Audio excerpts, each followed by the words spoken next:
Today is Tuesday, May 4th, 2021. Coming up on Roland Martin Unfiltered, DNA test shows that a black man executed in Arkansas had no DNA evidence anywhere near the crime scene. That means Arkansas very well could have executed an innocent brother. CNN's Rick Santorum says he misspoke in his comments regarding Native American culture. Nah, you didn't. Your whiteness was showing. One of the jurors in the Derek Chauvin trial, was at a George Floyd protest rally. Is that grounds for an appeal? And in Arizona, a group of students reenacted the murder of George Floyd for laughs. In New Jersey, a teacher is suspended for yelling at students and calling George Floyd a criminal. In New York, a recent report shows the white police officers are accused of misconduct far more than black police officers. Speaking of New York, we'll be talking with Ray McGuire, who is running for mayor of New York City. In Kentucky, a black police officer is demanding his job back after being fired for providing information to Black Lives Matter protesters. In our Black Business segment, you'll meet a woman who partners black female entrepreneurs with potential funders. It is time to bring the funk on Roland Martin Unfiltered. Let's go. He's got it. Whatever the biz, he's on it. Whatever it is, he's got the scoop, the fact, the find. And when it breaks, he's right on time and it's rolling. Best believe he's knowing. Putting it down from sports to news to politics. With entertainment just for kicks, he's rolling. It's on go, y'all. It's Roland Martin, rolling with Roland now. He's funk, he's fresh, he's real, the best, you know he's Roland Martin now.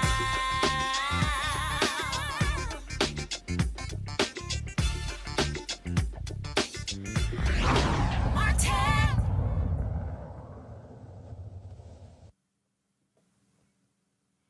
All right, folks. In 1995, an Arkansas jury convicted and sentenced a black man to death for the murder of his white neighbor. Liddell Lee, who maintained his innocence all along, was executed in 2017. Now, 4 years after his execution, a new test requested by the ACLU and the Innocence Project proves that Lee's DNA was not on the evidence a wooden club or a bloody shirt found at the crime scene. The test results found DNA of an unknown male and fingerprints that did not match Lee's. Now, during the trial, prosecutors relied on eyewitness testimony from Reese's neighbors who said they saw Lee walking around the neighborhood the morning of the murder. Lee and his attorneys filed multiple appeals and requested to have DNA analysis conducted on blood and hair recovered from the scene, but were unsuccessful. The state denied the ACLU and Innocence Project's request for a DNA test days before Lee's execution. Arkansas Attorney General Leslie Rutledge released the following statement about the DNA results. The courts consistently rejected Liddell Lee's frivolous claims because the evidence demonstrated beyond any shadow of a doubt that he murdered Deborah Reese by beating her to death inside her home with a tire thumper. After 20 years, I am prayerful that Deborah's family has had closure following his lawful execution in 2017. Let's go to my panel. Ben Dixon, host of the Benjamin Dixon Show podcast, Kelly Bethea, communication strategist, Mustafa Santiago Ali, a former senior advisor for the Environmental Justice EPA. Benjamin, I want to start with you. That statement from the Attorney General says nothing about the DNA test. In fact, what the Attorney General is doing is basically saying, oh, the evidence that was presented, but they relied on eyewitness testimony. How in the hell do you not reference or speak to the results of the DNA test? It's very simple. The evidence contradicts their position, and they have to protect their power and their position by any means necessary. And so now that the DNA, the science, actually says that he was nowhere near that scene, or at least he was nowhere near that evidence that they presented in court, they are willing to deny that, ignore that, do whatever they have to do, because it is far more important that they maintain the fact that they convicted and executed an innocent black man. It is disgusting to the highest degree. The thing here that makes no sense, Kelly, is again for the state to act as if this new evidence, this new information is irrelevant, is absolutely crazy. I mean, at some point, they owe it to the citizens of the state to ensure that if the right person was executed, that you don't leave any doubt. This DNA test leaves doubt. It leaves doubt, but it also erases any type of confidence in that system, in that office, which is probably why they didn't mention the DNA test, because they know they're skating on thin ice when it comes to the confidence that they have with the public, especially with this coming out. It is not crazy to me that they didn't mention it. It is expected, as stated by Benjamin earlier, about how they just really need to preserve their image. For those who do not want the system to change, as it appears this DA it acts like, meaning, the reform of criminal justice system, the push for more transparency, et cetera. It doesn't seem that she is, in line with that. And for those people, they are skating on thin ice with the country in terms of their confidence, our confidence in them, in terms of them keeping their jobs all together.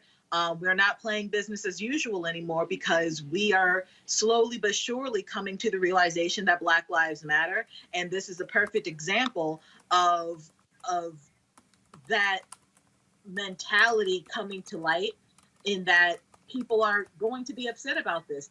Heads are going to roll because of this. This is not going to be swept under the rug. Something is going to change because of this huge mistake, and they don't want to acknowledge that, so they're just going to, just cover it up as much as they can. I'm reading from a story here, Mustafa, and this is what the story says. It says the Innocence Project in ACLU said 5 of the 6 hairs tested for mitochondrial DNA excluded Lee as the source. Lee could not be, quote, excluded as a potential source in one of the hairs. Quote, mitochondrial DNA testing analyzes DNA shared by all individuals in a common maternal line, including distant relatives. It can be used to exclude known individuals as the source, but cannot be the basis for absolute identification or individualization. This is according to the press release put out by the ACLU and the Innocence Project. Now, this is also important to state as well. According to the testing, again, the DNA of the unknown male was found on the wooden club that was reportedly the murder weapon. Quote, the testing, it said that the testing concluded there is, quote, moderate support that blood on Lee's left shoe could belong to Reese. And so so again, this DNA testing was not a full exoneration, but it still raises troubling issues that before executing him, there were efforts to actually test the DNA. Arkansas kept denying that. This, to me, I think is a huge deal when it comes to how do we move forward. I just simply believe that, one, if these folks are not going to outlaw the death penalty, then you should make sure you should test every possible thing. And if there's DNA to test, you test it. Exactly. We continue to see the whitewashing that exists inside of the criminal justice system, especially when it comes to people of color, where they will exclude evidence sometimes, or they will not go to the full extent of the testing that's necessary to find out whom may have actually been a part of this murder or of other types of cases. And the other part of this that we should really point out is that since this brother did not do this, then somebody is walking around who's a murderer. So they should be equally as concerned with the fact that they didn't do their job. Because they did not do their job, other people may have already lost their lives, or people may lose their lives because of an individual who actually has committed murder before is still on the street. Oh, and again, I just want to be real clear here that what they tested does not completely exonerate. The problem is his DNA was not found on the murder weapon, but they did say there was moderate support that blood on his left shoe could have come from the woman who had been bludgeoned to death. But again, this is one of those instances where you should be absolutely sure. And this also, I believe, Benjamin, is going to give a lot of credence to people who believe that we should not have the death penalty, that because mistakes could very well happen, depending upon eyewitness testimony in this case here, that the ability, the opportunity for the state, depending upon the jurisdiction, to put somebody to death who didn't do it is real. And we know for a fact, I mean, look, I'm born and raised in Texas, and Clarence Brantley came close to being put to death several times, at least 3 different times, for a murder that he did not commit, and he was later freed.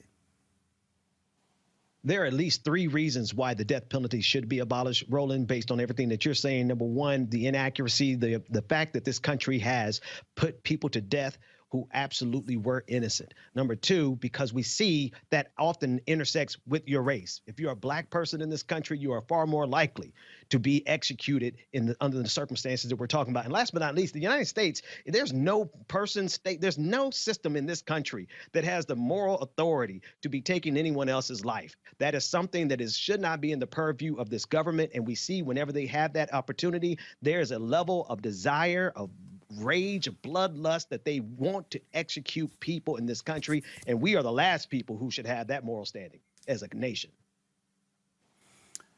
One day before his death, this is what Liddell Lee told the BBC, Kelly, quote, "My dying words will always be as it has been. I am an innocent man." Now, this is part of the statement. This is Nina Morrison, who is the senior litigation counsel at the Innocence Project. This is what she said, quote, "While the results obtained 29 years after the evidence was collected proved to be incomplete and partial, it is notable that there are now new DNA profiles that were not available during the trial or post-conviction proceedings in Mr. Lee's case. We're hopeful that one or more of these forensic law enforcement databases will generate additional information in the future." That's an important point because the science has changed. There have been dramatic leaps in the science and testing, and they are far more certain with DNA testing today than they were 5 years ago, definitely 25 years ago. You're absolutely right about that. This is why having the death penalty on the books now in any state and any jurisdiction just does not make sense, because the whole premise is that the death penalty is like the pinnacle of punishment, meaning that you exhausted all options and went through every single facet imaginable before this person is put to death. This is not the case with this man who just died. It's not the case with a lot of recent decedents of as a result of the death penalty. And it's also, I also have to say that Black men, Black people in general, are disproportionately sentenced to death. So that's also something to consider when you talk about the death penalty. The fact that we are, as a people, being murdered by the state, and every option to exonerate us, to really prove beyond a reasonable doubt that Black men, prisoners in general, did not do this, that they're not being used. And it makes you question exactly why. I mean, rhetorically, it makes you question why they won't exhaust the resources necessary to make sure that Black people are not being put to death unnecessarily. So until, I don't think that the death penalty should be a thing at all, but until you have a system in which every facet, every appeal, every single thing, all the technology has been finalized in that person's case, until you can prove beyond a reasonable doubt, even after they're in prison, that they are completely innocent, you shouldn't have a death penalty, because the stake literally is life. And that is way too high of a price for somebody to be wrong 2 minutes after they die. And this is also why, in so many of these cases, Mustafa, why the science is far more important than eyewitness testimony, because there are so many examples. numerous examples of how eyewitnesses could be very wrong about what they thought they saw or heard. Yeah, we know witnesses can be biased for a number of different reasons. That's why we need strong science. We should be anchored on the science, and we should also understand, as you said, the science continues to evolve. We need to abolish the death penalty. It's very simple. We are one of the few countries that still utilize that in our judicial system. It is antiquated, and we no longer need it, and we should be making sure that we are moving forward in a very expeditious fashion to actually stop that from being a part of our judicial system or our law enforcement system. But the problem we have in this country, again, America loves to put folks to death. It's all about revenge. And that is sort of how this nation operates. And unfortunately, when we talk about how often wrong this country is, it brings us to former Pennsylvania Senator Rick Santorum. Of course, we told you about the comments that he made during a speech about Native Americans.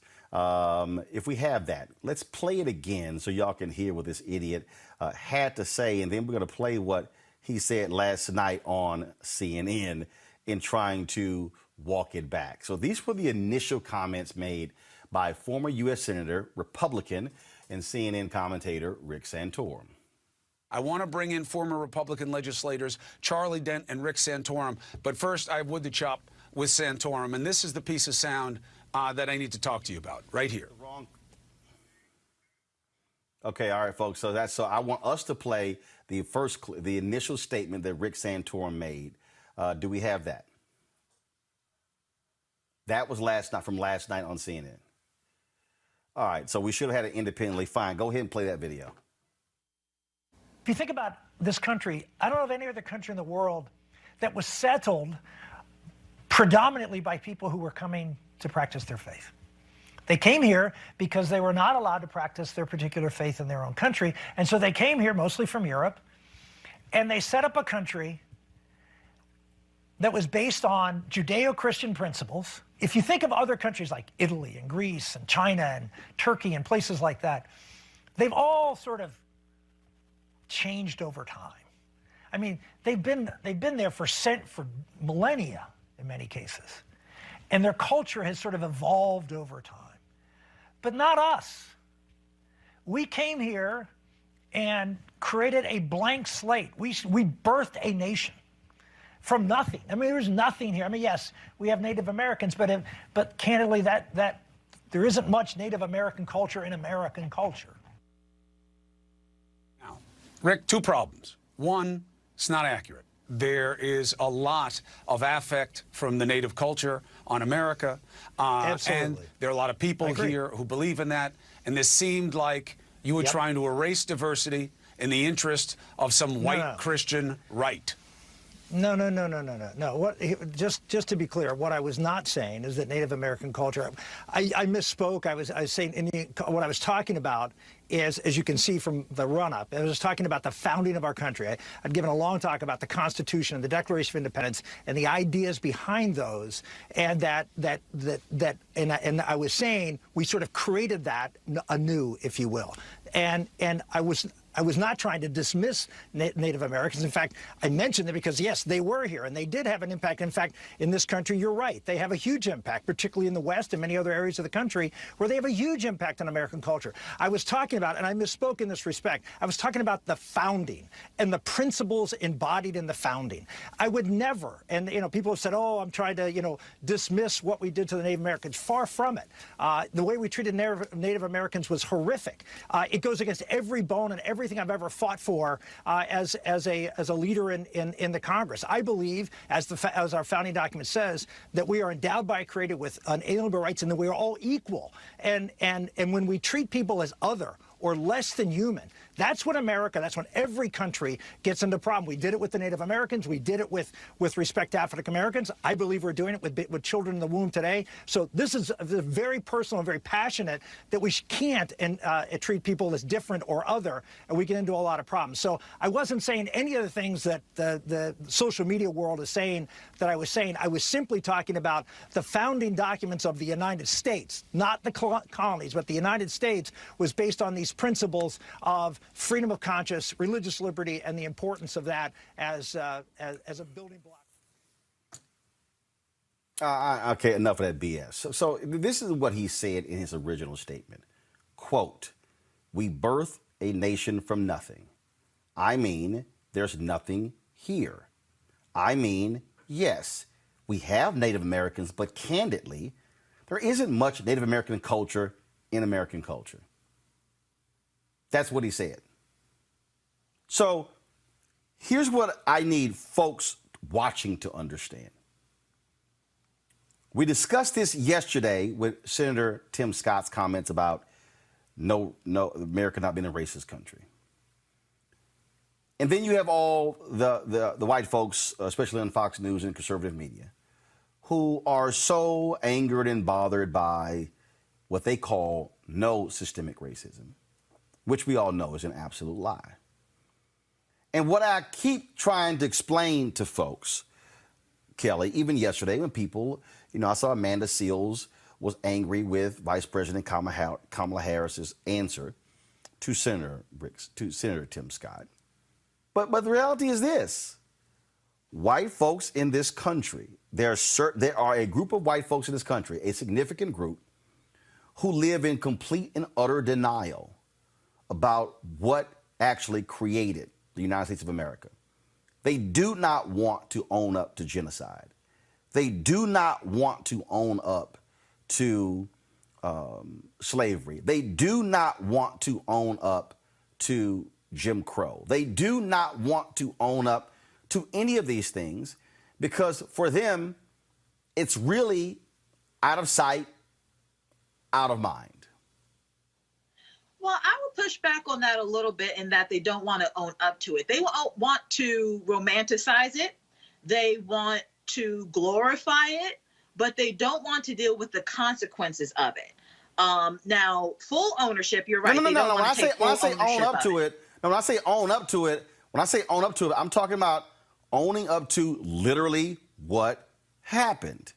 They don't want to own up to the genocide of Native Americans because, yes, the romanticized part is, oh, my God, we're so wonderful and we're so great and we're America. And look how we went out west and it was a frontier land and it was all about grit and finding your way.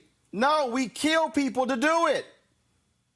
They did. And they did. But what I'm saying is, to an extent, they own it only when it looks good in their favor. So, for example, as recently as with the Obama administration when they killed bin Laden, people will glorify the fact that we killed bin Laden. But until somebody or enough people are more or less on bin Laden's side, I'm saying it wrong, but so long as people are on the side of America as far as what happened, we will glorify that event.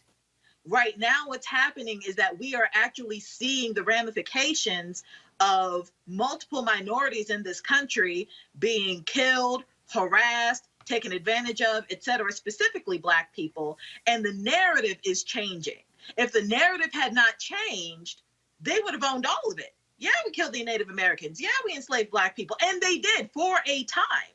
But now that the tide is shifting as far as power, as far as who actually controls history, the narrative is changing in the favor of the person who was actually victimized. So that's what I mean when I say they took ownership, but now they are, distancing themselves from the truth because it doesn't make them look good anymore.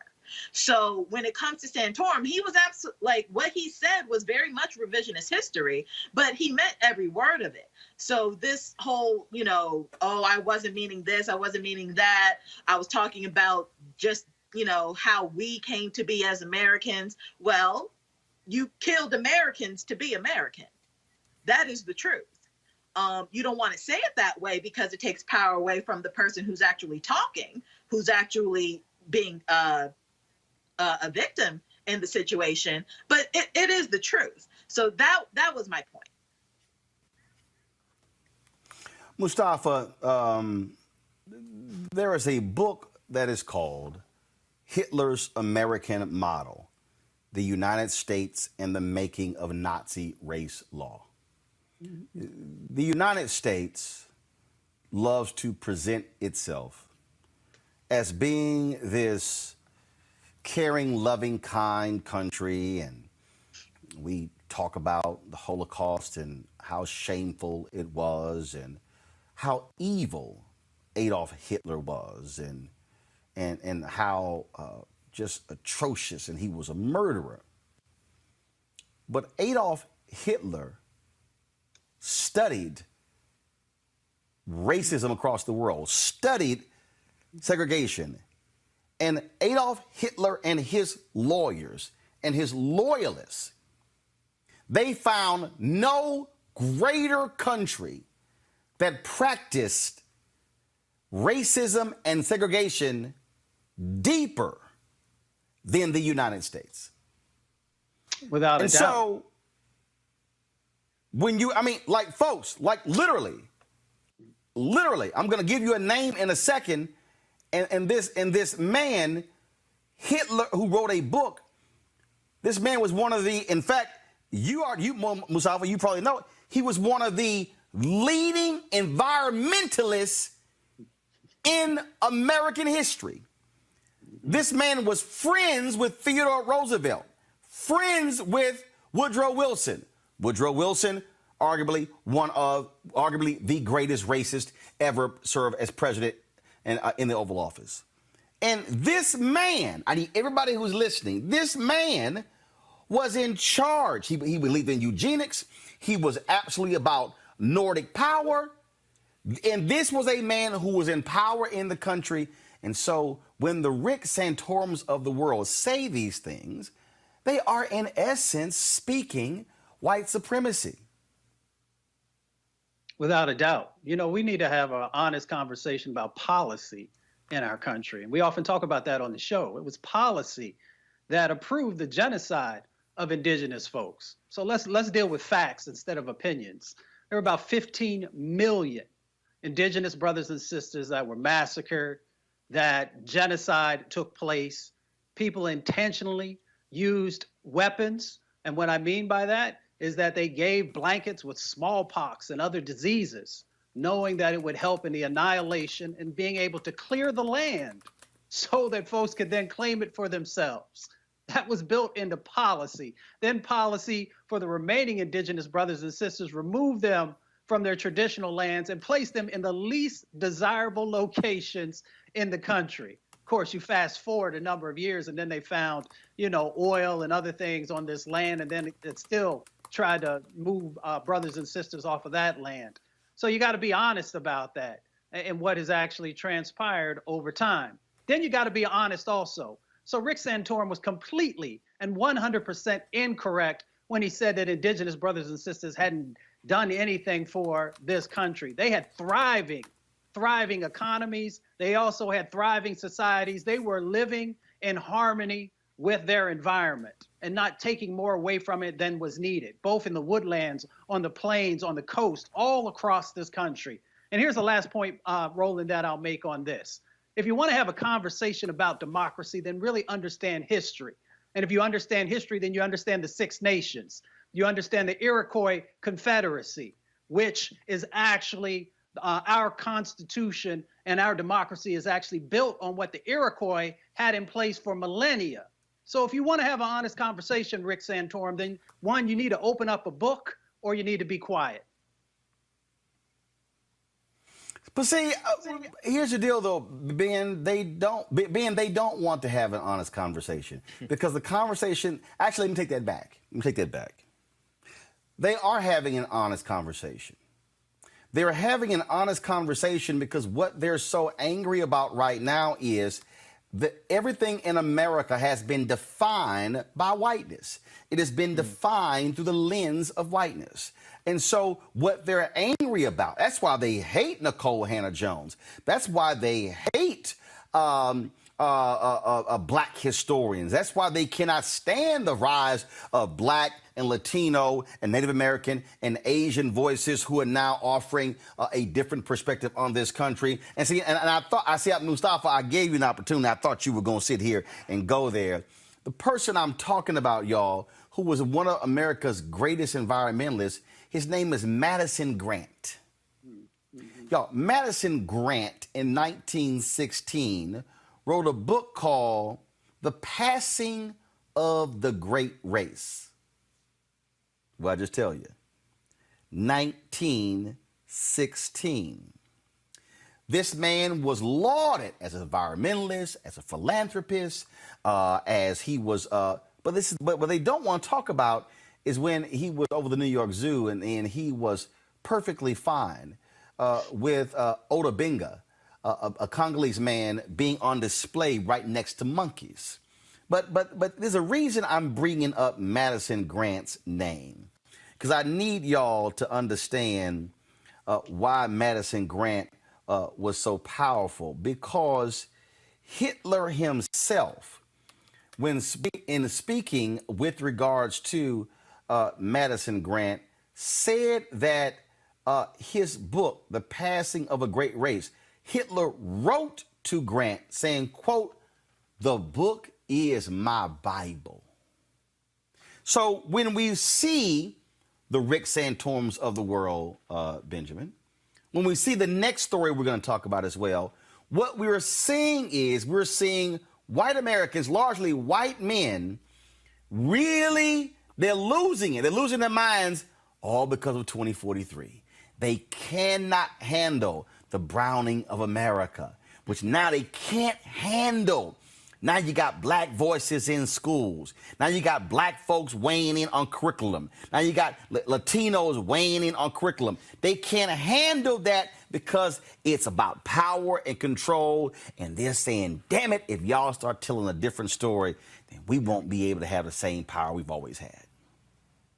That's absolutely it. And I want to tie it into what Kelly was saying a few moments ago, because it's when people who have been oppressed become have voices and get access to power and then get access to history and then get to tell what happened to them in history. That's when the narrative changes from, let's say, Hiroshima and Nagasaki being celebrated as a necessary thing to end the war. And now there's no consensus around that now, because people who have been oppressed by this American empire are now getting to come to the table and getting something to say as it pertains to American history. And just like you said, Roland, that disconnects their powers. There's no more immaculate conception of the United States of America. We see it for what it was, so that we can understand better what it is. To Rick Santorum, he did not even have to dig in a history book. All he had to do was to look at the 1988 resolution from the U.S. Senate, which recognized the Iroquois Confederacy as having an impact on the 13 colonies being formed into a confederacy. And so he doesn't even know his history as a former sitting senator from his home state. That said, I also don't believe he cares, Roland, because there is, again, the disconnect between what happened and the narrative that had been told all of this time. Black folks are getting to tell our own histories. Native Americans are getting ready to tell their own histories. And marginalized people across the globe are getting ready to be able to speak about what this empire has been since its foundation. But what I need everybody listening to understand is that what we have to contend with is that white supremacy was so significant and just woven into the fabric of America that even today, Rick Santorum served in the United States Senate. I just need everybody to understand that right now, in the United States Senate, the senior senator from Mississippi sits at the very desk that Jefferson Davis sat at. I need y'all to listen. In fact, if y'all Google it, you will actually see at senate.gov them explaining the desk and its significance. And y'all got to remember, this was voted on by the United States Senate. They voted on a monument to one of the greatest racists and traitors in American history who led the Confederacy. But not just that. The office building where the senators reside in D.C., is named after Richard Russell, who was the leading Southern Dixiecrat, along with Jim Eastland from Mississippi. Russell from Georgia, Eastland from Mississippi. So I just need y'all, again, so every single day, when they go back to their offices, and when you constituents, when you come to D.C., and you say, I'm going to meet my senator, and where's their office? It's in the Russell building. Folks like, you going to the Russell building? Yes, the Russell building. Well, who's the Russell in the Russell building? Richard Russell. That right there is how they have ingrained this in, and we're not supposed to say anything. David Kaluuya wins the Oscar Best Supporting Actor for Judas and the Black Messiah. But the very building named after the man who authorized the murder of Fred Hampton, his name is still on the building, J. Edgar Hoover. And so you got white folks running around and you got black folks doing the same thing, repeating stuff, not realizing what they're even saying. Today in Tennessee, during a debate about education on the floor of the General Assembly, this is what Republican Representative Justin Lafferty claimed the 3-5 compromise was about when they were writing the Constitution. Y'all, my God, listen to this. The 3-5 compromise, and I've not looked this up, I'm rolling off of memory here, so bear with me, came after we decided to declare our Declaration of Independence to Britain, who was at the time a world power that we can't comprehend today. They wrapped the entire globe. We were a speck on a cow's butt that stood up and told them, we're not going to take your garbage anymore. We don't tell that story these days. Was it perfect? Absolutely not. Slavery at the time was a part of world history. We drugged that with us. Our founders, who we don't quote anymore, we can go and see their writings anywhere, anytime we want to, because we've got these computers in our pockets these days, or we can make the trip to D.C. and look at their libraries. They wrote frequently and for long times about what this stain of slavery would do to our country. They knew that there would be a reckoning, and they warned us about it. Nobody I've heard, I'm not going to point fingers, I'm sorry. I didn't mean to start to do that. I have not heard anybody talk about the words of the men that founded this country, that put this together, that gave us this opportunity to be here today, to live in the greatest country in the world. We have so neglected what it was that set us apart from the rest of the world that I'm ashamed today. I'm ashamed at how we have let it go to pot like we have, that we are at each other like we are, that we have to have legislation to talk about what it is that we're teaching in our classrooms. I'm sure everybody's finished writing down their answer to the 3-5 compromise. I'm going to go back to that for just a second. The northern states, and again, something you don't hear about in the dialogue today, the northern states for a long time had abolitionist movements. Europe, England, our parent country, if you will, had abolitionist movements against slavery for a long time. When we got to the United States of America, the northern states knew that they could not defeat the British without the help of the South. They knew it. They had to have the materials, the resources of the South in order to challenge the greatest empire on the planet. So what did we do? We're faced with a dilemma. We're faced with a challenge. Does half of a nation, north of the Mason-Dixon line for reference, try to take on the greatest empire in the world while the supplies in the South are fed to their enemies? What sense does that make? You've all ran for office. You strategize when you do that. You think you'd strategize when you try to start a country, right? We ended up biting a bitter, bitter pill that haunts us today. And we did it to lay the foundation for all of this that we enjoy in this country. For as much as we scream and fight and argue, there is no place in this world that I'd rather live and call home.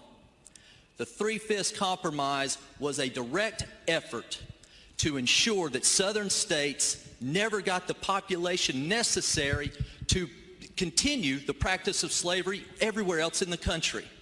What does that mean? Appropriation based on population. That's how we pick. Everybody in here knows we've got 9, I hope I'm right, 9 state representatives. By limiting the number of population in the count, they specifically limited the number of representatives that would be available in the slave-holding states, and they did it for the purpose of ending slavery, well before Abraham Lincoln, well before a Civil War. Do we talk about that? I don't hear that anywhere in this conversation across the country. I don't know how we've gotten here. I don't know what we do about it, but talking about changing our history, changing's not the right word. Talking about incorporating another view of history while ignoring the very writings that we have access to is no way to go about it.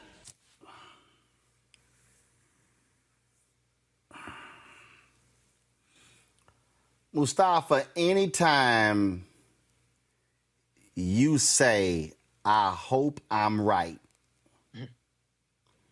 right there, you might want to sit your ass down.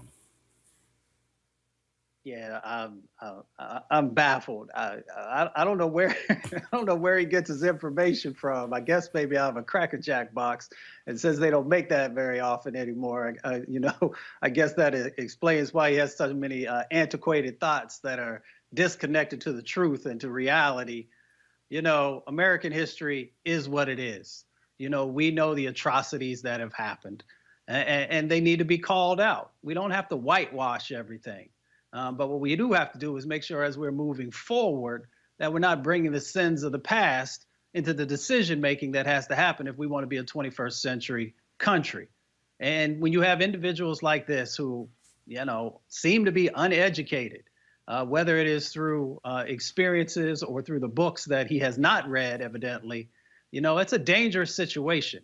And folks should realize these are elected officials who are spouting revisionist history, who are spouting information that is incorrect and is dangerous, because there is a part of our country that feeds off of this type of, uneducated information. And then they utilize it to be able to justify, these types of behaviors that we see even to today. So it's a shame that we still continue to elect individuals who just don't get it. The thing that that just really cracks me up about all of this is, again, you have this idiot who stands up there and says this, Ben, and he really think he teaching. Oh my Lord, he thought he was just teaching up there, and how we don't quote the founders and how amazing they were. Player, we're more than happy to quote the founders.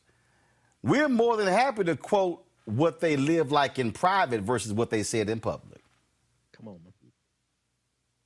Yeah, absolutely. That's exactly what I was thinking of, because a couple of things. I want to start with he's trying to talk about the writings of the founding fathers that were not directly included in the Declaration or in the founding documents. But he didn't talk about the fact that Thomas Jefferson, who was a slave owner himself, but he wrote about the evils of the slave trade. And through that, obviously, he's talking about the evils of slavery. Yet that portion was intentionally taken out by the Continental Congress, right? So it was a statement that the United States did not want to make the statement that slavery was evil. That is a historical fact as well. Now, this is not to venerate Thomas Jefferson, because he owned slaves. George Washington, all those founding fathers were white supremacists, and I don't care how you cut it. We celebrate them for founding this country, but we also need to understand who they were and what they have left, the legacy that they left. Lastly, this is still yet another example of them having a competition over history. Who gets to read it, who gets to define it, and what is inserted into the national discourse as a result. And they are fighting like hell, Roland. They do not want Black people to be able to speak about the history of this country from our lens. And, and look, this is real simple. Kelly, get used to it. Buckle up, because it's going to be a lot more of this over the next 20, 30, 40, 50 years in this country. I mean, they've been trying to bury the history. They have, in some cases, literally have buried history. They have burned history. They have made it illegal to speak history. They have killed people who were speaking history so that they would no longer speak history. None of those tactics are going to fly anymore. All of us, majority of us, know how to read. And I'm not just talking about Black people. I'm talking about the country. We know how to read. We know how to research. Google is your friend. It is everybody's friend. Libraries are open. You know, the stories are out there. The truth is out there. And come hell or high water, is going to come out. And those who want to suppress it will be dead in a couple of years anyway. So the truth is going to outlive those who want to bury it. And hopefully in this age of information where everybody can get everything and anything, we can stay truly informed instead of going into our respective silos and just listening to what we want to listen to and reading what we want to read and believing what we want to believe. The truth is out there, but we have to also do our due diligence in seeking it and actually holding ourselves accountable to it. These white supremacists aren't going to do that, so it's really up to us to uphold the narrative, the real one. Oh, and that's why this show is important, which is one of the reasons why we want you to support what we do. Our goal is to give you the information you're not going to find anywhere else, and so that's why we want you to support our Bring the Funk fan club. Every dollar you give goes to support what we do. So please do so by going to Cash App, $RM Unfiltered, PayPal.me/R Martin Unfiltered, Venmo.com/RM Unfiltered, as well as Zelle, which is Roland at RolandSMartin.com. You can also send to Roland at RolandMartinUnfiltered.com. And our goal, of course, is to get at least every year 20,000 of our supporters supporting us via our Bring the Funk fan club. Mailing address is, of course, 1625 K Street Northwest, Suite 400, Washington, D.C., 2006. All right, folks, a recently surfaced photo exposing one of the jurors in Derek Chauvin's trial could give the ex-Minneapolis police officer a stronger case for appeal. The photo shows juror number 52, Brandon Mitchell, at a Get Off Our Necks rally in August. The shirt Mitchell's wearing includes the words "Get your knee off our necks" and BLM. The rally took place in Washington, D.C. in honor of the 57th anniversary of Martin Luther King Jr.'s March on Washington for Jobs and Freedom. When jurors were asked on their initial questionnaire whether they or anyone close to them had participated in protest about police use of force or police brutality, Mitchell answered no. Last month, Mitchell and 11 other jurors found Chauvin guilty of second-degree murder, third-degree murder, and manslaughter in the death of George Floyd. Chauvin faces up to 40 years in prison and is awaiting sentencing in June. I've looked at some of the tweets, Monique Presley and others out there who are lawyers, and they've been telling people, hey, y'all, chill. These motions are standard. This is what always happens when people are trying to throw decisions out. Ben, again, I think for a lot of people who are going, oh, my God, is this going to mean, y'all, this happens. This happens in trials all the time. Not going to lie, Roland, when I first saw this, I was like, oh, my God, brother, why didn't you just say that you had that? But that said, this is just going to be one of the many attempts to appeal the ruling. Of course, Derek Chauvin has an incentive to do that. He has a right to do that, and his attorneys are going to do their jobs and do everything that they can, no matter how disgusting we feel it is and how disingenuous we know it is. That said, he's not the only one who has a vested interest in his appeals. This entire system, from conservatives in Washington, D.C. to down in Tennessee, that they have a vested interest in helping to maintain this hermetically sealed bubble of police can't do no wrong to Black people, because that is part and parcel of what this country's history is all about. It is what this country is all about. And speaking of that, a high school is looking into a video showing students reenacting George Floyd's murder and laughing about it in Arizona. Watch this. Third, They're demonstrating. Yeah, dude, what the crap? A Spanish word.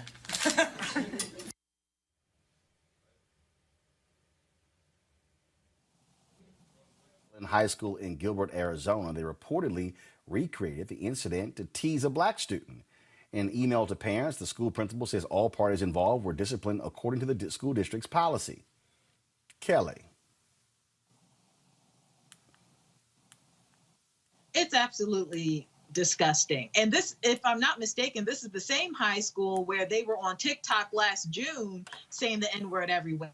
Like, this is a racist high school, it seems like. And if I'm not mistaken, when in that video, they did it in front of like the only black student in the class. So to me, correct me if I'm wrong, that definitely feels like a hate crime to me.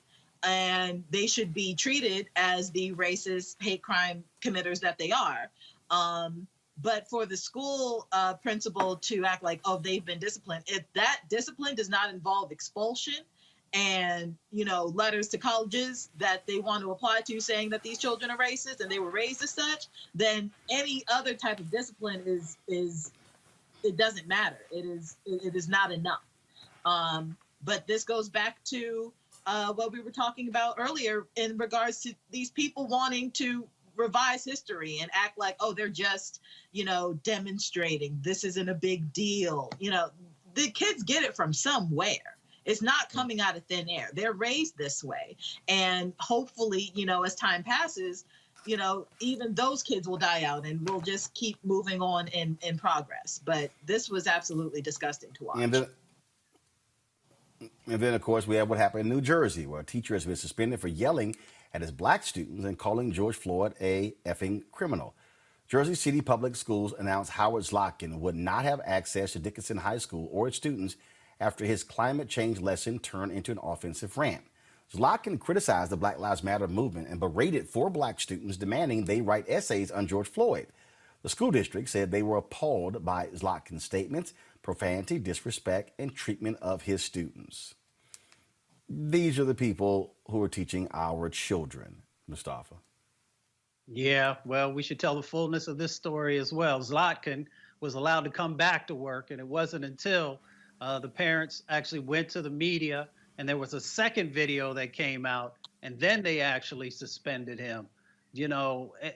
It's amazing. You got teachers who are supposed to be putting something positive into young people. Young people are surrounded by negativity. When they come to school and when they are going through the process of learning, you're supposed to give them something that's going to help them to be able to move forward. And we just can't have these types of individuals having that type of influence over our kids. And they need to go. They need to go quickly because you can't take chances, exposing kids to additional trauma. I agree with that, and this is also why it's important for us to look. One of the reasons why I'm a huge believer, in charter schools. I'm all for us being in control of our own education, educating our children, and controlling all of the money. So thank goodness this fool is not in the classroom, and so. So be it. All right, y'all, got to go to a break. We come back. We're going to talk about a couple of police cases of misconduct, one out of New York City, then another out of Kentucky, where a black officer who gave information to Black Lives Matter protesters now wants his job back. Well, let's see. Some people have killed black people and gotten their jobs back. Let's see what happens with him. We'll discuss that next on Roland Martin Unfiltered. Are you trying to say that as of January 20th, that President Trump will be president? That depends on what happens on Wednesday. President Trump won this election. You think the election was stolen? Absolutely. At this point, we do not know who has prevailed in the election. This fraud was systemic, and I dare say it was effective. This is a contested election. President Trump won by a landslide. Hold them this way. The outcome of our presidential election is seized from the hands of voters. We have to make sure that they look into what has been the theft of this presidential election. Joe Biden lost and President Trump won. Whatever happens to President Trump, he is still the elected president. I would love to see this election overturned. No one believes that this guy got 80 million votes. It doesn't feel right. It doesn't look right. No ragtag group of liberal activists will be allowed to steal this election. The president wasn't defeated by huge numbers. In fact, he may not have been defeated at all. Over the next 10 days, we get to see the ballots that are fraudulent, and if we're wrong, we will be made fools of. I believe that people our age have lost the ability to focus the discipline on the art of organizing.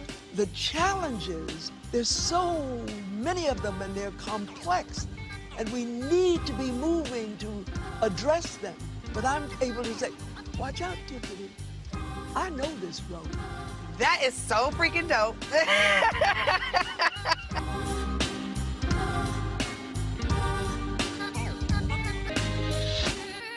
This is the year of the woman.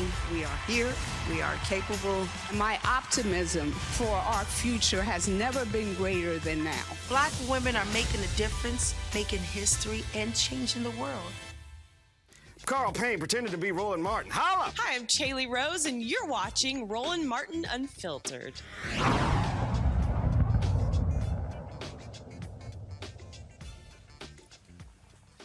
All right, folks, y'all can definitely go see that Janetta B. Cole and Tiffany Lofton discussion on my Facebook page right now. You can also see the one with Andrew Young and Black Voters Matter founder Cliff Albright. Just simply we pinned it at the top, so go ahead and check that out. Let's go to New York. It's not surprising that white officers are accused of police misconduct far more than black officers. In fact, in New York, white officers make up 61% of their misconduct cases, while 14% of black officers and 23% of Latinos face misconduct charges. The city's police unions have pushed back against public disclosure of misconduct records, but those records have been released with the repeal of 50A, the state law barring such disclosures. This right here, Benjamin, is why that needs to be made public. There have been far too many laws in this country that have protected police. It keeps their information quiet. It keeps folks from learning about their actions. And more states should repeal these laws. In Maryland, the legislature overrode the governor's veto, Republican Larry Hogan, and got rid of the Officer Bill of Rights. That is how we begin the process of reforming police departments, taking the cloak of secrecy away. The cloak of secrecy, though, Roland, is a necessary evil for this police state. And I think we really kind of underestimate the extent to which we are living underneath the police state. We're talking about New York, the DigiDog that they just took off the streets, but it is a precursor to what's coming. And it's just another way that this empire protects itself from within. We spend trillions of dollars on the military abroad, and we spend similar amounts of money internally. And part of that is to make sure that they protect their frontline troops, those police officers that are occupying our communities and extracting wealth from our communities and taking it back across the railroad tracks, along with the fact that they're leaving our bodies broken and killed in the streets. That particular point there is really important. And again, Kelly, how we must approach this, again, you got to get rid of all these laws and procedures. You got to make it transparent, make it open. These cops have been hiding behind these laws, the abuse that they've been doling out, the payments that have been made. It has to be public. Otherwise, we're going to be in the exact same situation 5, 10, 20, 30 years from now. Absolutely. Not only that, but the first thing that needs to go outside of, Officers' Bill of Rights and other things that are in other jurisdictions is absolutely qualified immunity across the board, because there should be no profession in which you do something that objectively is illegal and you get away with it because it's your profession. That doesn't make any sense. It just doesn't make any sense. But more pointedly, when I saw this article and I was reading the stats on it, it just proves just how much Black people are not making this up. This is a reason. There is a reason for this distrust. There's a reason for the fear that Black people have when it comes to officers, police, law enforcement in general, particularly white people, but officers across the board, because you have people of other colors in the force who think blue above all. And there's a reason for the distrust. There's a reason for the fear. And to have laws on the books now, such as qualified immunity, such as a whole nother Bill of Rights for just because you're in another profession, and sweeping things under the rug and justifying other things, it's disgusting. It is disgusting. It is absurd. It needs to change. And the only way that any type of trust can be restored when it comes to the public and law enforcement is for things like this to get off the books. Mustafa, to have the information, and then you also are able to see how race plays a role in this. Yeah, Ben and Kelly are correct. You know, if you want to dismantle these systemic racist systems, then you have to have transparency. You got to put sunlight or a spotlight on it, because if you don't, then you don't know where you have to make the investments and what has to go. Now, of course, we all know many of the elements that need to be changed, those that need to be discarded, and this is a step in the right direction. But we know that there are a number of other steps that have to happen over the next couple of years. We have a new administration. We have a new Department of Justice, and they play a role also in helping us to be able to dismantle these systems and to make sure there's real accountability in the process. So now's the time. It is a time, and I think you're seeing sort of the reaction here. I can't wait to hear what y'all got to say about this story. A black cop has filed a lawsuit demanding his job back in Kentucky. In February, Jervis Middleton was fired for allegedly providing sensitive information to Black Lives Matter protesters. In his complaint, Middleton says the police department has a long history of racial discrimination without accountability. A 13-year veteran accuses the department of tolerating racism, racial slurs, and profiling and harassing Black Lexington residents. He's asking a judge for damages for humiliation, embarrassment, emotional distress, and mental anguish. That's a new one. That's a new one, Ben. Yeah, Roland, we found the good cop, and they fired him. I mean, they, you know, what he's doing, what he stood up for, absolutely is true. And I think he believed, and I feel bad for that brother, but he believed that he could do the right thing in that position. But he, you know, we have to understand what that position is really all about. That position is not about protecting and serving, particularly Black people, but it's there to protect capital. It's there to protect this power structure. It's there to protect the elites. And he found out the hard way. Now, you said it before we went to break, and I think it was said perfectly. He lost his job doing this, but police officers can kill Black folks and get their job right back. This is going to be interesting to see how this one plays out, Kelly. I'm actually concerned about the fact that he was fired at all. Now, granted, usually whistleblower statutes and protections are more so on the federal level of things, but there's something to be said about a police officer who frankly was trying to do the right thing. And the way that this story is shaped, it sounds as though he was whistleblowing and he was fired because he was trying to do a good thing. So the fact that he was fired at all, I feel like there should be a case there. The fact that he was wrongly fired, but also the fact that he was acting more or less in the position of a whistleblower and was penalized for it. We have protections on the books for whistleblowers, and this law enforcement jurisdiction just seems to have ignored all of that. So I would look more into that more than anything, because there may be a case there as well. Yeah, I'm laughing about this one, Mustafa, and I can't wait to see where this one goes. Yeah, this is sort of a reversal than what we're normally talking about for a cop to get his job back. But also, this shows the double standard. So if you're going to take this police officer's job away, why didn't you take the police officers who were having conversations with white nationalists, who were at some of the rallies that were going on, and telling them, you might not want to go this way, or we're going to have a blockade here, or we're going to do that. So that just goes once again to show that there's this double system, you know, one where Black folks, whether you're wearing a uniform or not, are treated in one form and fashion. And if you're white, then you get the leniency, or you get the, you know, even a pat on the back in some instances. Speaking of pat on the back, folks, in Florida, elementary school principals under investigation after a parent filmed the principal and a school clerk paddling her 6-year-old daughter. A teacher's assistant called the mother saying her child damaged a computer and needed to come up to the school to pay for the damages. When the mother arrived, this is how they decided to discipline the child.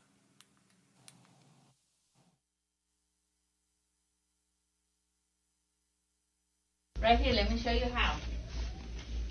This is serious. You see, finally you understand what's going on. Wait, hold on. Put your butt out. Out. No, put your hands down. No. Now don't do it again. And sit down. Sit down. You better tell your mama sorry, and you better not treat her like that either.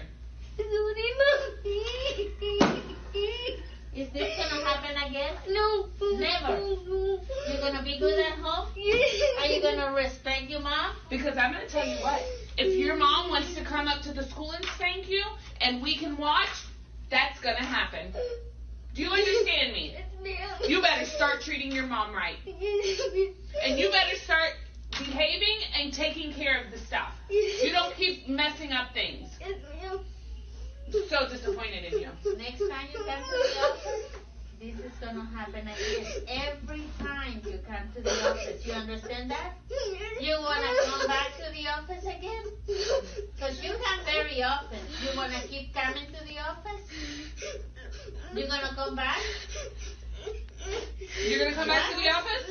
No, I better not see you back up here, because it's gonna happen again. Now calm down. Calm down before you get sick. So, Mustafa, flashback for me. Hell, that was me in elementary school. My parents asked for the corporal punishment slip of paper. Obviously, things have changed. Also, it was interesting how she used a paddle hitting on one side of the butt. First of all, I got hit on both. So just your thoughts about this teacher.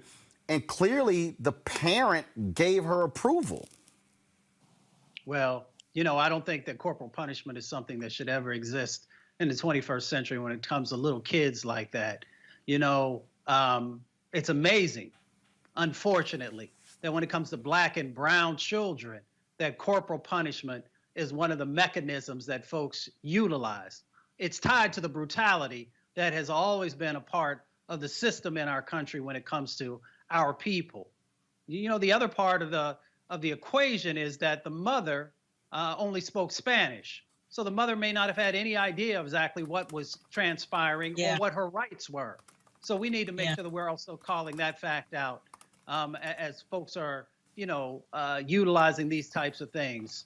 And the other part of it is, why aren't you having a conversation with that little girl, figuring out if she has broken or continues to break something, then there's something that's going on in that space.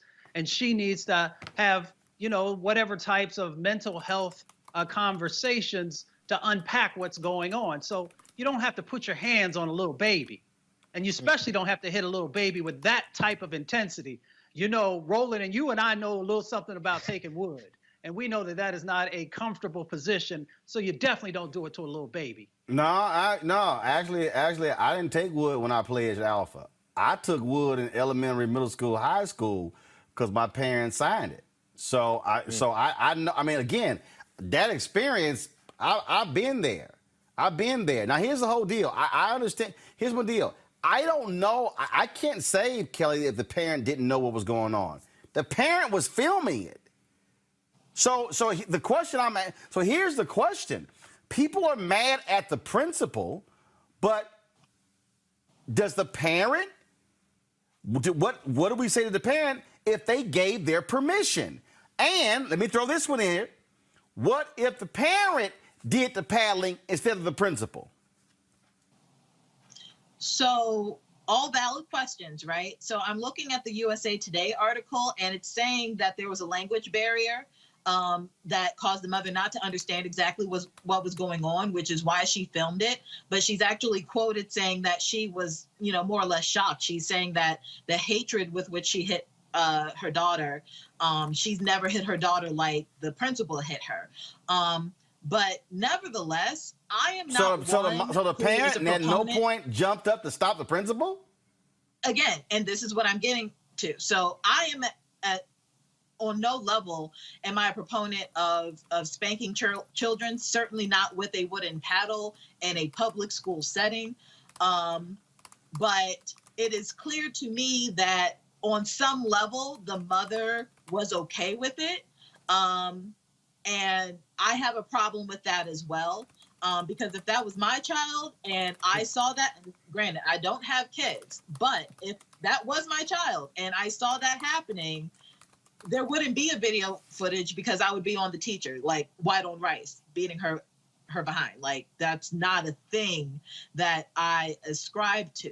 There are more ways, more productive ways, less violent ways to discipline children and to teach children and to hold children accountable as much as they can be as children. There are better ways to do that than to subject them to something that you wouldn't even tolerate as an adult. It's like when you're at work and you do something wrong, you'd expect your director to bring out the paddle and spank you. So why would you do that to a child? It makes no sense. And I understand that there were things that have been done in years past, but generational trauma has to stop at some point. And when we know better, we do better. So just because you did it when you were young or you went through it when you were young does not mean, nor does it give you the license to do that to a child, whether they're yours or not. I'm double checking because let's see here. Ben, here's the deal. Right now, corporal punishment is still legal in 20 states in the United States. This is not me saying what it was like in my past. 20 states right now still allow it. And I'm gonna pull up exactly what those 20 states are. Go ahead. I got corporal punishment in school also, Roland. And it was, I remember it clearly. It was nothing but black boys lined up on that sidewalk that got beat by a white principal. The level of intensity that principal was spanking that poor child was not one done from concern for the child to try to correct her. It was done from her own personal frustration and anger. Because I got 3 kids. First of all, had that been my child, I would have cleared the whole building. Second of all, if I have to discipline my children at any level, it takes a lot out of me to do it because the last thing I want to do is hurt my children. And I can tell you the difference between somebody who is popping a hand to stop your 3-year-old from touching a socket and somebody who's angry and venting her frustration. And this is exactly why we cannot allow human beings to execute corporal punishment, and definitely not the death penalty, because rooted inside of us is the desire to get back at that person. And that's what that principal was doing to that young child. Now, the mom also undocumented worker, afraid to intervene because she would somehow, be afraid. Now, again, I said it. You've got 19 states in America. Was 20, then one state got rid of it. But where this took place, Henry County, it is prohibited. So the question now comes up, why did Principal Melissa Carter have a paddle in her office if it's outlawed in the county? All those questions are going to be answered. Folks, the South Carolina Appellate Court rules a black man enslaved by his white restaurant manager is owed more than $500,000 in restitution. The 6-figure amount is much more than John Christopher Smith was initially awarded in 2019 when his manager, Bob Edwards, pled guilty to 1 count of forced labor. Smith was awarded nearly $273,000 in back pay after being forced to work more than 100 hours per week by Edwards without compensation. Edwards began abusing Smith and taking advantage of his mental disability in 2009 when he took over management of J&J Cafeteria. The Court of Appeals ruled that the previous amount decided by the district court failed to take into account federal labor laws, entitling Smith to double the amount of pay from Edwards. I wonder what Senator Tim Scott has to say about that. It is in his home state. Got to go to a break. We come back, our Black Business segment. Plus, we'll talk with Ray McGuire, who is running for mayor of New York City. All of that is next right here on Roland Martin Unfiltered. The lonely, the alienated, the sad, and the angry. In every country torn by strife, violence, and hardship, men and women are drawn to extremist leaders, promising to take on the enemies of their people. In America, some of our lost souls respond in a similar way to the call of influential voices. But instead of militant preachers or radical clerics, every single night in America, they can listen to our own angry advocates of division and conspiracy. Confused, angry people hear the call of these voices and take on the camouflage of warriors to threaten and even kill civilians. The radicalized Republican Party and the twisted people on TV who speak for them use the very same language of intolerance and rage to provoke those alienated people, actively pouring kerosene on the fire of social unrest. And until we all reject these poisonous voices, the result will inevitably be escalating violence and tragedy.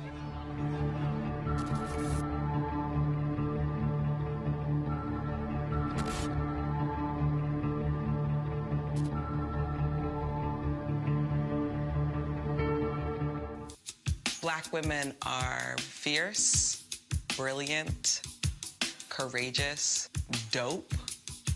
Black women are making a difference, making history, and changing the world.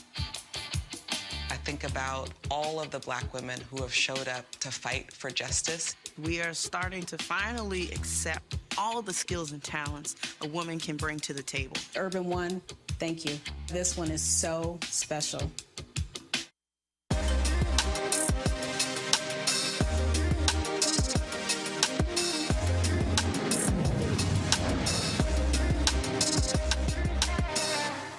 We are back. Black women are leading the way when it comes to opening businesses. Since 2007, the number of companies owned by Black women has grown by over 150%. EnrichHER connects pre-qualified companies led by women and founders of color to capital, coaching, and community so they can take their businesses to new heights. Joining me now is EnrichHER's founder and CEO, Dr. Roshana Novellos. Doc, how you doing?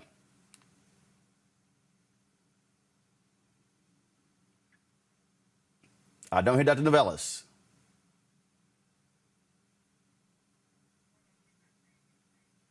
All right, we're trying to, Doc, I think you're muted, so please unmute your button.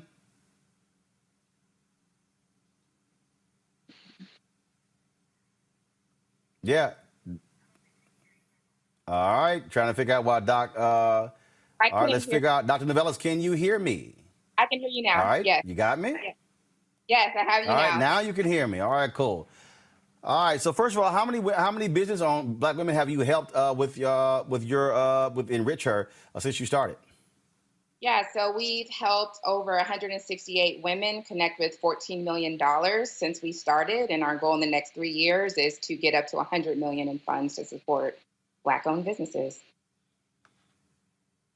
And so when you talk about the help, first of all, how do these women connect you? Do you go through some sort of interview process, some sort of vetting process? Are they from a different part of the country, or are they from all over the country?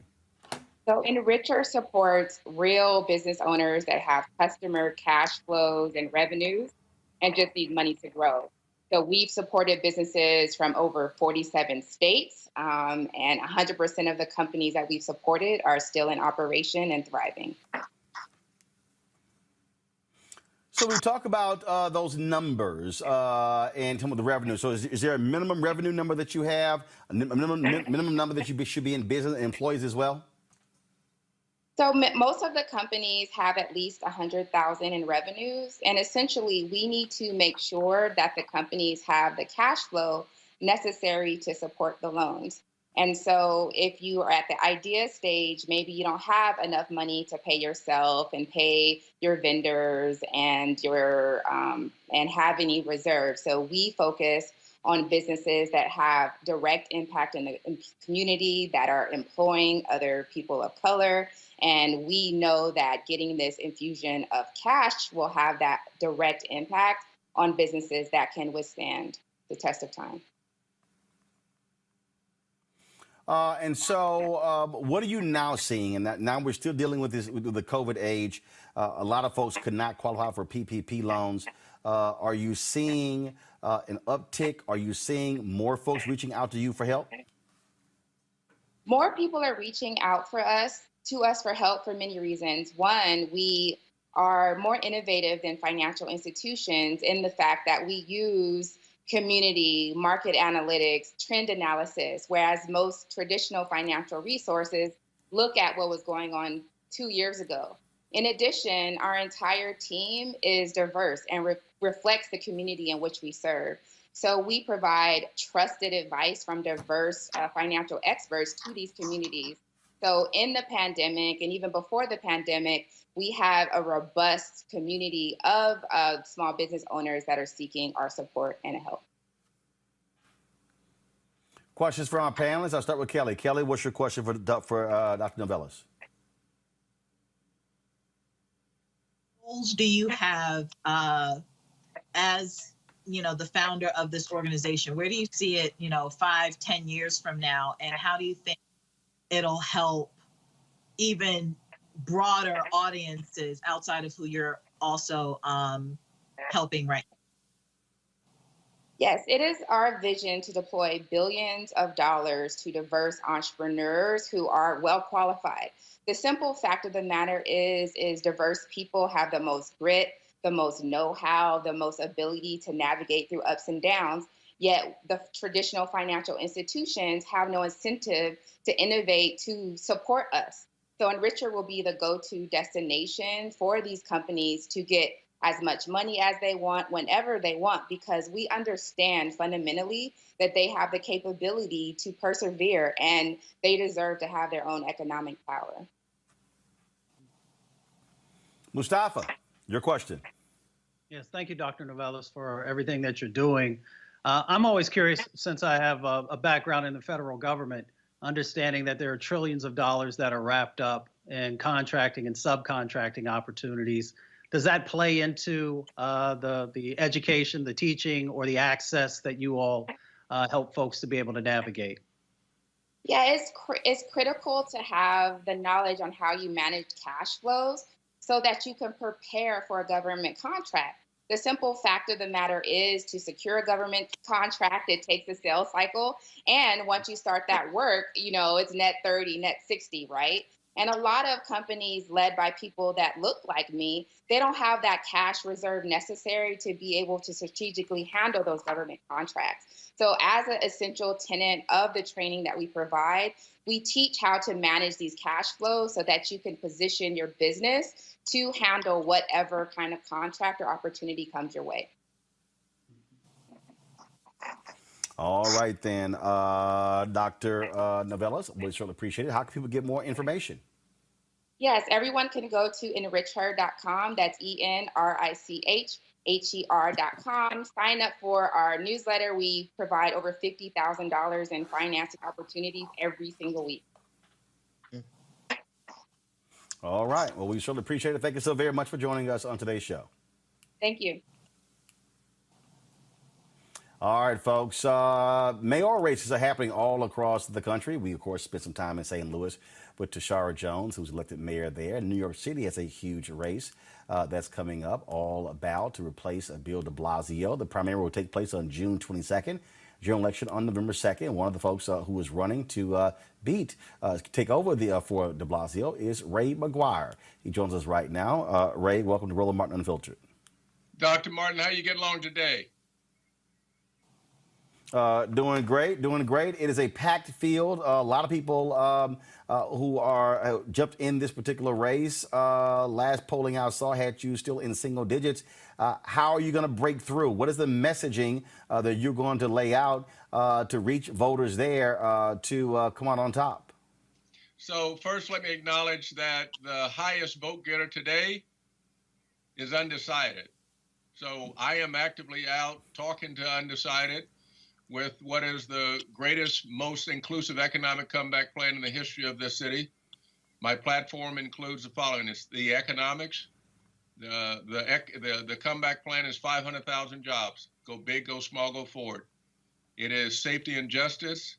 and it's education. And when I go out and communicate this to New Yorkers in the boroughs, in the subway stations, in the cathedrals, in the mosque, in the churches, and in the synagogues, people are responding in the subway stations.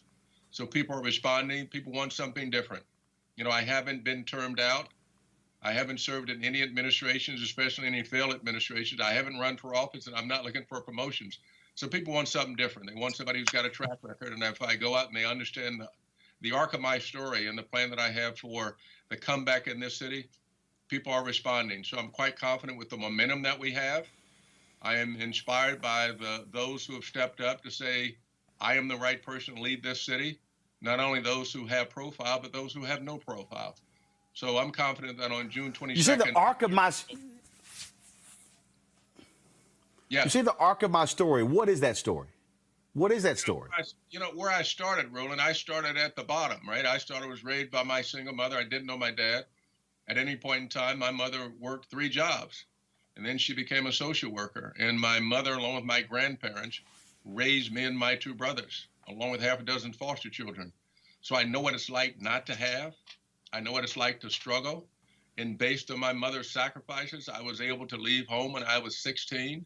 I took a Greyhound bus around New England by myself, looking for education. There's a teacher who said, if you're as good as they say you are here, go test yourself against the big boys and girls in the East.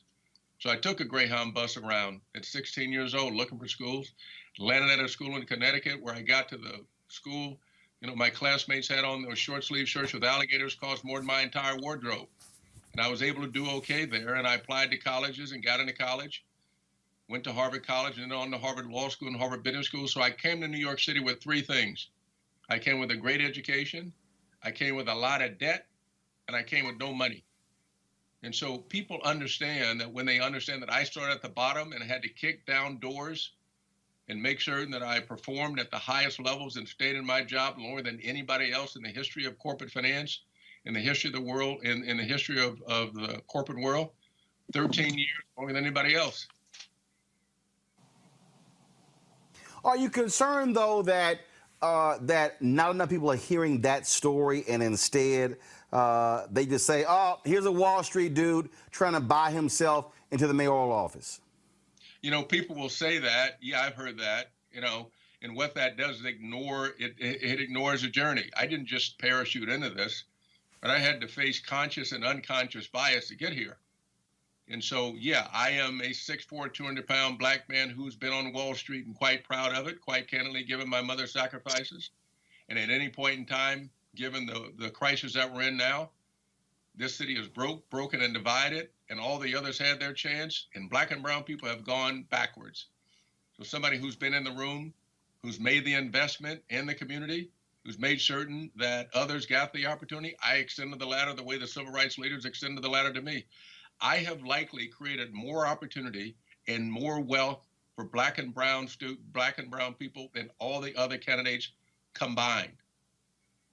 In the neighborhood I come up in, you know what they call that? They call that receipts. So I get receipts. What would you say is the most fundamental issue or the top 2 fundamental issues that you will do specifically for black voters in New York City? New York has the largest concentration of black voters than any other city in America. They certainly will play a huge role in who wins this election. So, Roland, there are 2 fundamental things that need to take place here. One is the economy, and the other is the education that gets us into the economy. We got to transform the educational system now, not the random pre-K to 12, but we need to make certain that our children can get an education, that their lives shouldn't be determined by their zip codes. I have a plan, which is my Cradle to Career plan at rayformayor.com. That's education, which I'm going to fundamentally transform that. And then when it gets to the economy, you get educated. And if you don't have the education, I have workforce training as part of my comeback plan. Then when it gets to the economy, I'm going to be intentional on how we manage a budget.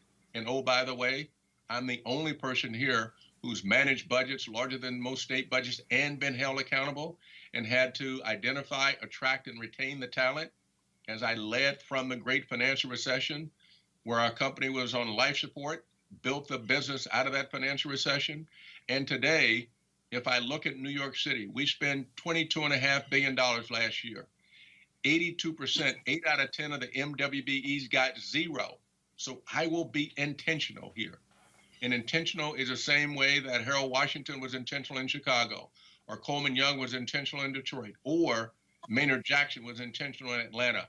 I'm going to take those playbooks, I'm going to modernize them, and make certain that we get what we need. And so let me give you something, the way I think about this. We've been outside for so long that when they give us crumbs, they want us to feel full. I'm not interested in the crumbs. Matter of fact, I ain't interested in the cake. I'm interested in us owning the bakeries, which is how I have led my career and the investments I've made in Black and brown entrepreneurs, making sure that people got educated, making sure that they got jobs, they got promoted, got position responsibilities, and got paid. So it's education and the economy. All right. Well, Ray, your folks told me you get a hard out at 7:55. I wish we had more time with you. So we certainly, I got a lot more questions. I'm sure my panel has questions as well. So hopefully we can get you back on and for a longer period of time to talk about your mayoral race and what you want to accomplish. I appreciate you, and a lot of respect and admiration for all you do. Your leadership is exemplary. So thank you for having me, and I look forward to returning. I appreciate it. Thank you so very much. Ray McGuire, running, of course, for mayor of New York City.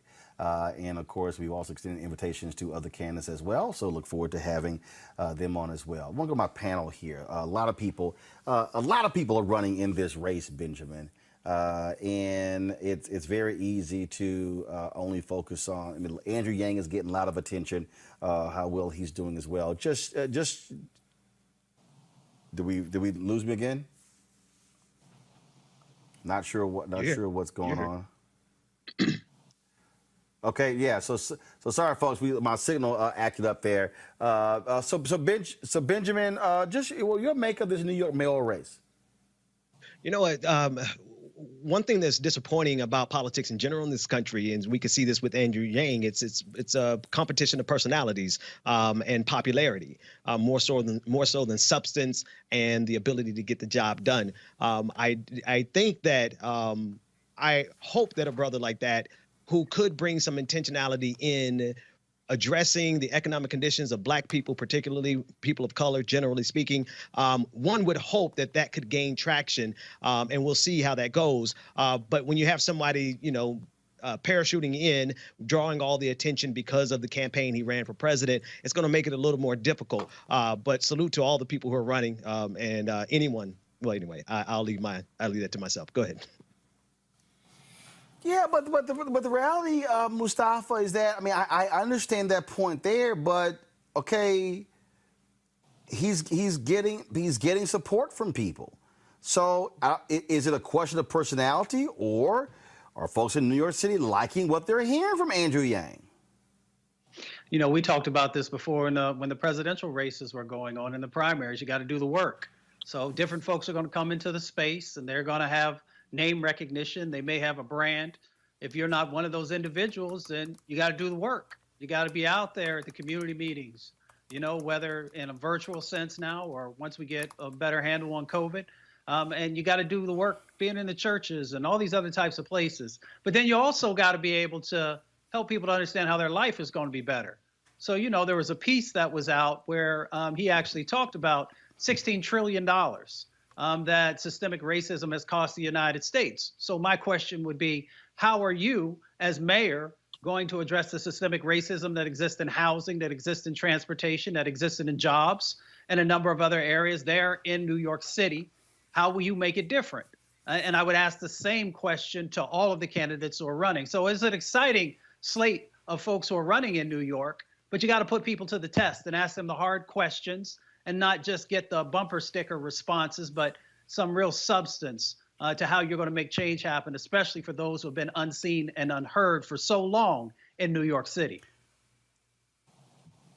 And to that point, look, there was a poll that was done, Kelly, by Students First New York, and the poll showed that Andrew Yang, 26% poll support him. Eric Adams, of course, who's the Brooklyn Borough president, is a brother. He's at 20%. Scott Stringer, who was a city controller, he's receiving 12%. Then as you go through, you have Maya Wiley, a lot of attention there, who worked for Mayor Bill de Blasio. People saw her on MSNBC. She's ranked fourth at 10%. Then, of course, you have Ray McGuire, Sean Donovan, former HUD secretary under Obama, Diane Morales and Catherine Garcia, all polling between 6 and 9%. So this is one of those things where, I mean, you've got a lot of, big names with resumes, but it's only, look, you got to split up 100%. And look, with that many people running, if you're polling at 20, 25, 26%, you're the top of the field. That was going to be one of my points, the fact that all these people are going to have to split this 100. And it reminds me very much of last year when at the beginning of the presidential race, there were literally 20 people on stage. So I'm not too concerned about how many people are running so much as how many people are running after the primary, because that's what counts after June, right? But for me, regardless of who's running, even though I'm not a New York constituent, I still want to know who's financing your campaign. I still want to know how you are going to gain the trust, keep the trust of regular New York City constituents when, at least in this man's case, his profile appears to be more of the same. He's 63, he's been in Wall Street, he's not necessarily coming from money, but he has a lot of money. He has managed a lot of money, and he survived some of the worst economic crises of our generation and beyond. And what New York City has to show for it's that they are at an even bigger of a gap in terms of socio and economic status than they were before the recession. So even though he is proud of his accomplishments in Wall Street, he doesn't necessarily have a reputation on Main Street. And you can say that for pretty much all the candidates at this point right now. Yes, they, former Secretary of HUD, they've had these big profile positions, but I have yet to see anybody who's done boots on the ground work in New York City who actually has the trust of New York City such that they can be mayor. So it'll be interesting to see after the primary how things shape up. Bottom line is here, folks. Look, it's a lot of progressives who are running in New York City. It's a whole lot of time. Again, the primary isn't until June 22nd, so we'll see how it shakes out. And so we would certainly love to have the other candidates on the show. We'll be reaching out to them and see if they respond. We'll see. All right, folks, that is it for us. We want to thank you, Ben, Mustafa, Kelly as well. Folks, don't forget, if you want to support what we do here at Roland Martin Unfiltered, please do so by joining our Bring the Funk fan club. You can give via Cash App, $RM Unfiltered.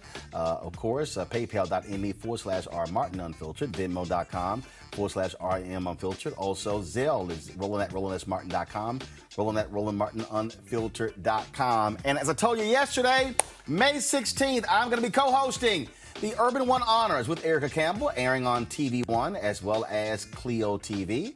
I was asked by Radio One founder Kathy Hughes to do so. Of course, I spent 13 years at TV One, Washington Watch, our Sunday show. Then, of course, News One Now, our daily morning show. Both lasted 4 years each. And so I certainly had a good time there. Here is the promo. We showed it a little bit earlier. Let's show it one more time again. I want y'all tuning in and live and tweeting about Urban One Honors taking place on March 16th. Check it out. Black women are fierce, brilliant, courageous, dope. Black women are making a difference, making history, and changing the world. I think about all of the Black women who have showed up to fight for justice. We are starting to finally accept all the skills and talents a woman can bring to the table. Urban One, thank you. This one is so special.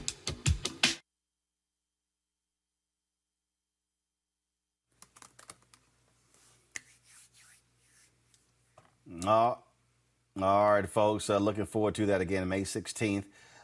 Be sure to check it out 9 p.m. Eastern on TV One and Clio TV. That's it for me, folks. I shall see y'all tomorrow. Take care. Be well. Let's have a good time. Holla! Bye.